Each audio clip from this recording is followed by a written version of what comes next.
మలయాళంలో పృథ్వీరాజ్ సుకుమారన్ హీరోగా the goat life ఆడు జీవితం రూపొందింది. యథార్థ సంఘటన ఆధారంగా నిర్మితమైన సినిమా ఇది. ఈ ఏడాది మార్చి 28వ తేదీన థియేటర్లకు ఈ సినిమా వచ్చింది. బ్లెస్సీ దర్శకత్వం వహించిన ఈ సినిమా ఈ నెల 19వ తేదీ నుంచి నెట్ఫ్లిక్స్లో స్ట్రీమింగ్ అవుతోంది. థియేటర్లలో ఈ సినిమా చూసిన చాలా మంది ఇది ఒక డాక్యుమెంటరీలా ఉందనే విమర్శలు చేశారు. కువైట్ వెళితే అక్కడ ఎక్కువ డబ్బు సంపాదించవచ్చనే ఉద్దేశంతో చాలా మంది యువకులు వెళుతూ ఉంటారు. వాళ్ళలో ఎక్కువ మంది మోసపోతూ ఉంటారు. ఫలితంగా వారు ఏడాదిలో గొర్రెలను, ఒంటెలను మేపుతూ అలవాటు లేని ఎండలను తట్టుకోలేక, తప్పించుకోలేక నానా అవస్థలు పడుతుంటారు. అలాంటి ఒక కథతోనే ఈ సినిమా రూపొందింది.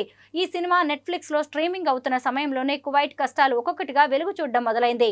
ఈ సినిమాలోని హీరో మాదిరిగానే అక్కడ ఇబ్బందులు పడుతున్న వారు వీడియోలు పోస్ట్ చేయడం, అవి వైరల్ కావడం జరుగుతోంది. ఈ నేపథ్యంలోనే సోషల్ మీడియాలో ది గోట్ లైఫ్ సినిమా ప్రస్తావన రావడం, అసలు ఆ సినిమాలో ఏముందా అని చూసేవారు ఎక్కువైపోవడం జరుగుతోంది. ఈ కారణంగా ఈ సినిమా ఇప్పుడు OTT ప్లాట్ఫామ్స్ పై దూసుకుపోతోంది.